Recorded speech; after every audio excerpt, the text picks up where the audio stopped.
மத்தேயு 7வது அதிகாரம் 21லிருந்து 23 வசனங்கள். பரலோகத்தில் இருக்கிற என் பிதாவின் சித்தத்தின்படி செய்கிறவனே பரலோக ராஜ்யத்தில் பிரவேசிப்பானே அல்லாமல் என்னை நோக்கி கர்த்தாவே கர்த்தாவே என்று சொல்லுகிறவன் அதில் பிரவேசிப்பது இல்லை. அந்நாளில் அநேகர் என்னை நோக்கி கர்த்தாவே கர்த்தாவே உமது நாமத்தினாலே தீர்க்க தரிசனம் உரைத்தோம் அல்லவா, உமது நாமத்தினாலே பிசாசுகளை துரத்தினோம் அல்லவா என்பார்கள். அப்பொழுது நான் ஒரு காலம் உங்களை அறியவில்லை, அக்கிரம செய்கைக்காரரே என்னை விட்டு அகன்று போங்கள் என்று அவர்களுக்கு சொல்லுவேன்.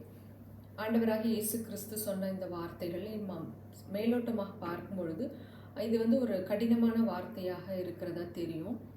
ஆனால் இந்த வார்த்தைகளின் நோக்கம் என்னவென்றால், ஒரு நல்ல தகப்பன், தன் பிள்ளைகளை நேசிக்கிற ஒரு நல்ல தகப்பன் தன் பிள்ளைகள் சந்தோஷமா சமாதானமா ஜீவனோடு இருளில்லாத ஒரு வாழ்க்கை வாழ்வதற்காக அவர் ஒரு சித்தத்தை வைத்திருக்கிறார். அதற்கான எல்லாவற்றையும் அவர் செய்து முடித்திருக்கும் பொழுது தன் சொந்த பிள்ளைகள் அதை உணராமல் இருளுக்குள்ளும் வியாதிக்குள்ளும் மரணத்தோடும் போராடி கொண்டிருக்கிறவர்களை பார்த்து அவர் ஒரு வேதனையோடு சொல்லுகிற வார்த்தையாக தான் இருக்குது.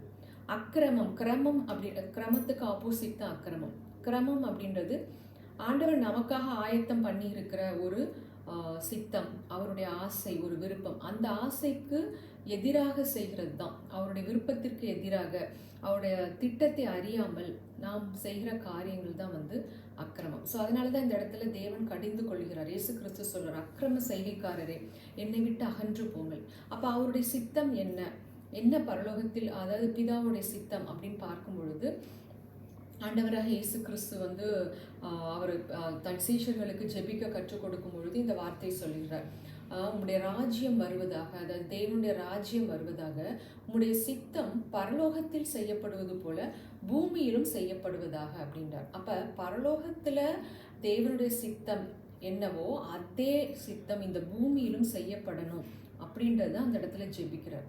அப்போ இந்த பூமியில் பரலோகத்தோடைய, அதாவது அந்த பரலோகத்தில் பார்த்தீங்கன்னா தேவ பிரசனம் நிறைந்த இடம். அங்கே இருளுக்கு இடமில்லை, மரணத்துக்கு இடமில்லை, எப்பொழுதும் மகிமையும் மாட்சிமையும் நிறைந்த ஒரு இடத்துல, தேவ பிரசனத்தில் அங்கே ஜீவன் நிறைந்து ஒரு எப்பொழுதும் தேவனை துதிக்கிற ஒரு ஸ்தலமாக இருக்கிறது. அதே விஷயங்கள் இந்த பூமியிலும் வரணும். அதுதான் பிதாவின் சித்தம்.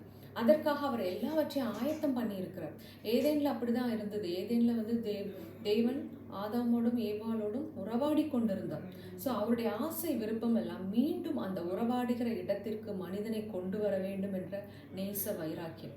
அந்த நேச வைராக்கியத்தின் நிமித்தம்தான் அந்த மரணம் என்ற ஒரு பிரிவை, மரணம் என்ற பிசாசை அழித்து மீண்டும் அந்த ஏதேன் தோட்ட வாழ்க்கையை மனிதனுக்கு கொடுத்து தான் மனிதனோடு உறவாட, எப்பொழுதும் அவனோடு இருக்க ஆசை கொண்ட ஒரு நல்ல தகப்பனுடைய இருதயம் தான் நம்ம அப்பாவுடைய இருதயம். அப்போ இந்த இடத்துல அதுதான் சொல்றார். அப்போ அவருடைய சித்தத்தை நாம் செய்யணும். அவருடைய சித்தம் என்ன? எப்போ ஆதாம் ஏதேனை விட்டு பிரிந்து போன பொழுது தேவன் அப்படியே விட்டுடலை. அந்த மனிதனை மீண்டும் தன்னோடு உறவுக்குள்ள கொண்டு வரணும். ஆசையாய் தான் அந்த திட்டத்தில், திரியேக தேவனுடைய திட்டத்தில் பார்த்தீங்கன்னா தேவகுமாரனாக இயேசு கிறிஸ்து, தேவனுடைய தற்ஸ்வரூபம், நம்மை போல மாம்சத்தோடும் இரத்தத்தோடும் இந்த உலகத்திற்கு இறங்கி வரார். மெயின் பர்பஸ் என்ன? தன்னுடைய மரணத்தினாலே மரணத்தின் அதிகாரியான பிசாசை அழிக்கும்படிக்கு அப்படி ஆனாராம். அப்போ ஏதேனில் அந்த பிசாசு என்ற மரணம் என்ற பிசாசு அந்த சிலுவையில் அழிக்கப்பட்டாயிற்று. ஸோ அதான் சொல்றாரு, இருளின் அதிகாரத்தில் இருந்து எப்போ இயேசு கிறிஸ்து சிலுவையில் முடிந்ததுன்னு சொல்லும் பொழுது அங்கே பிசாசுடைய ராஜ்யம் முடிந்தது. தேவனுடைய ராஜ்யம் நமக்குள் ஸ்தாபிக்கப்பட்டாயிற்று. ஆனால் நாம் இதை அறியாமல், என்னுடைய பிள்ளைகள் அதாவது அறிவில்லாமல் சங்காரமாகிறார்கள்னா, இன்னும் நாம் தேவனுடைய ராஜ்யம் நமக்குள் வந்துவிட்டது என்பதை அறியாமல் இன்னும் பிரச்சனைகளோடும் போராட்டத்தோடும் வியாதியோடும் மரணத்தோடும் மனிதன் போராடி கொண்டிருக்கிறது தேவனுக்கு பிரியமில்லை. அதான் இந்த இடத்துல சொல்றார். அப்போ தேவனுடைய ராஜ்யத்தை தேடணும் அப்படின்றார். இப்போ தேவனுடைய ராஜ்யம் என்பது என்ன? அது நமக்குள்ளதான் இருக்கின்றார். இருளின் அதிகாரத்திலிருந்து விடுதலையாக்கப்பட்டு அன்பின் குமாரனுடைய ராஜ்யத்திற்குள் நாம் உட்படுத்தப்பட்டு இருக்கிறோம். ஸோ அவருடைய ராஜ்யத்திற்குள்ள நம்ம வந்தாச்சு. ஆனால் இதை இன்னும் நாம் அறியாமல் இருக்கிறதுனால தான் இன்னும் நாம் இருளின் காரியங்களை நாம் சந்தித்து கொண்டிருக்கிறோம். இப்போ முதலாவது தேவனுடைய ராஜ்யத்தையும் நீதியும் தேடுங்கள், மற்ற எல்லாம் உங்களுக்கு கூட கொடுக்கப்படும் என்று சொல்லப்பட்டிருக்கிறது. அப்போ நம்மளுடைய மனசு அதை தேடணும். எதை தேடணும்? எனக்கு, அதாவது ஆண்டவராக இயேசு கிறிஸ்து சிலுவையில் மரித்து உயிரோடு எழுந்ததுனால மரணத்தின் அதிகாரியான பிசாசு அங்கே அழிக்கப்பட்டு விட்டான். நான் இருளின் அதிகாரம், எல்லா அதிகாரத்திலிருந்தும் நான் விடுதலையாக்கப்பட்டிருக்கிறேன். அவனுக்கு மேலே அதிகாரம் கிடையாது. நான் அன்பின் குமாரனுடைய ராஜ்யத்திற்குள் நான் உட்படுத்தப்பட்டிருக்கிறேன்.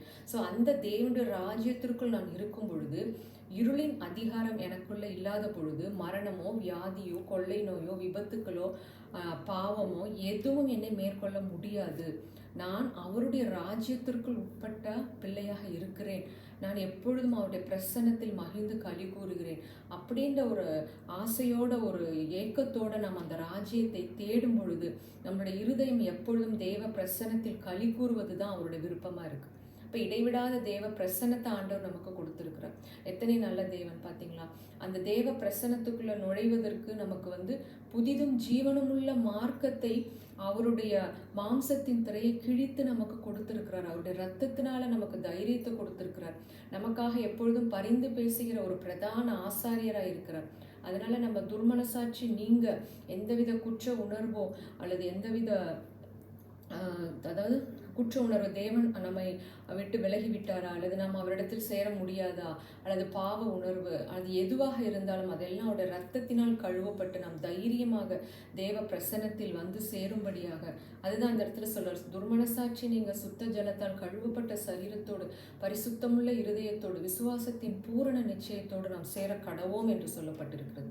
எவ்வளவு மேன்மையான காரியங்களை தேவன் நமக்காக ஆயத்தம் பண்ணியிருக்கும் பொழுது இதை எல்லாம் அறியாம நாம இன்னும் அழுது கொண்டும் புலம்பிக் கொண்டும் எல்லாவற்றோடும் போராடி கொண்டிருப்பதும் அவருக்கு விருப்பமே அல்ல. அப்ப அவருடைய ராஜ்யத்தை தேடணும், அவருடைய சித்தத்தை இந்த பூமியில நாம் நிறைவேற்றணுன்றது தான் அவருடைய விருப்பமாக இருக்கிறது.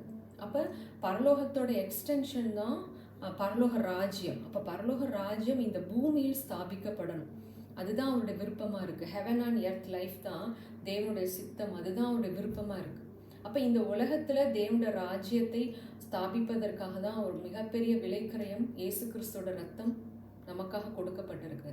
அந்த அதிகாரத்தை பயன்படுத்தி நாம் தான் அந்த ராஜ்யத்தை நாம் தேட வேண்டும், அவருடைய சித்தத்தை நாம் செய்ய வேண்டும் என்பது அவருடைய விருப்பமாக இருக்கிறது. நமக்கு அதிகாரம் கொடுக்கப்பட்டிருக்கிறது. ஆண்டவராக இயேசு கிறிஸ்து எப்போ சிலுவையில மரித்து உயிரோடு எழுந்த பொழுது நமக்கு நீங்க அவருடைய சீஷர்களுக்கு சொல்லிட்டு நீங்கள் கைகளை வைக்கும் பொழுது வியாதியஸ்தர்கள் சுகமாவர்கள், பிசாசுகள் ஓடும், குஷ்டரோகிகளை சுத்தமாக்குங்கள், மரித்தோரை எழுப்புங்கள் அப்படின்னு சொல்லியிருக்கிறார். ஸோ இத்தனை அதிகாரத்தையும் நமக்கு ஆண்டவர் கொடுத்திருக்கிறார் அவருடைய நாமத்துல. இதை அறிந்தவர்களாய் பிசாசுக்கு இடம் கொடாமல் அவனை எதிர்த்து நிற்கும் பொழுது அவன் நம்மை விட்டு ஓடிப்போவான். ஸோ பரலோக ராஜ்யம் அவருடைய ராஜ்யத்துக்குள்ள இருக்கும் பொழுது அந்த இடத்துல இருள் இருக்காது, வியாதிகள் இருக்காது, மரணம் இருக்க முடியாது, கொள்ளை நோய்கள் மரணத்தை கொண்டு வர முடியாது. ஸோ எப்பொழுதும் தேவ பிரசன்னம் நிறைந்த ஒரு வாழ்க்கையை ஆண்டவர் நமக்கு ஆயத்தப்படுத்தி இருக்கிறார். ஸோ அதை நாம் தேடி அதை அனுபவிக்க வேண்டும், அதை தேட வேண்டும் என்பது தான் அவருடைய விருப்பமாக இருக்குது. நம்மளுடைய மனது அதை தேடணுன்றார். ஸோ அந்த ராஜ்யத்தை நாம் தேடும் பொழுது அதுதான் அவருடைய சித்தமாக இருக்குது. ஸோ அந்த சித்தத்திற்கு நம்மை ஒப்பு கொடுத்து நாம் அதை ஆசையாய் தேவனுடைய ராஜ்யத்தை இந்த பூமியில் நாம் ஸ்தாபிக்க தேடும் பொழுது, அதற்காக பிரயாசப்படும் பொழுது தான் நாம் அவருடைய ராஜ்யத்திற்குள் நாம் பிரவேசிக்க முடியும் அப்படின்னு சொல்கிறார். ஏன்னா அப்பா நமக்காக ஒரு பெரிய ஆயத்தம் பண்ண வேலையை பண்ணி முடிச்சுட்டு போயிருக்கிறார். ஸோ அதை நாம் உணராமல் நாமும் இந்த உலக மக்களைப் போல, ஆண்டவரை அறியாதவர்களைப் போல நாம் அழிந்து கொண்டிருப்பது அவருக்கு விருப்பம் அல்ல. நாமும் இதை அறிந்து கொண்டு எல்லாரையும் அந்த வெளிச்சத்திற்கு கொண்டு வரும்படி தான் ஆண்டவர் நம்மளை அழைத்திருக்கிறார். ஸோ இந்த நாட்களில் சிலுவையில் செய்து முடிக்கப்பட்ட காரியங்களை நாம் இன்னும் ஆழமாக யோசித்து பார்க்கும் பொழுது என்னுடைய மரணத்தை அதாவது மரணத்தினாலே பரிகரித்து அவருக்கு நமக்கு ஜீவனையும் அழியாமையும் கொடுத்திருக்கிறார். அதான் சொல்றார், தன்னுடைய ஒரே பேரான குமாரனை விசுவாசிக்கிறவர்கள் யாரோ அவர்கள் கெட்டு போகாமல் நித்திய ஜீவனை அடையும்படி அவரையே தந்திரளி இவ்வளவாய் உலகத்தை நேசித்தார். பாருங்க, நம்ம எப்பொழுதும் நித்திய ஜீவனோடு இருக்கும்படியாக. அப்ப நித்திய ஜீவன் என்பது மரித்து அவரோடு நித்தியத்திற்கும் வாழ்வதோ மாத்திரமல்ல, அவர் சொல்றாரு பிதாவை குறித்தும் இயேசு கிறிஸ்துவை குறித்தும் அறிகிற அறிவே நித்திய ஜீவன். அப்ப இந்த வாழ்க்கையில இந்த உலகத்துல இருக்கும் பொழுது அவர் நமக்கு ஆயத்தம் பண்ணினவைகளை பிதாவை குறித்தும் ஆண்டவராக இயேசு கிறிஸ்துவை குறித்தும் நாம் அறிந்து கொள்ளும் பொழுது நம்முடைய இந்த வாழ்க்கையில நாம் நித்திய ஜீவனோடு வாழ்ந்து அந்த ராஜ்யத்திற்குள் நாம் பிரவேசிக்க முடியும்.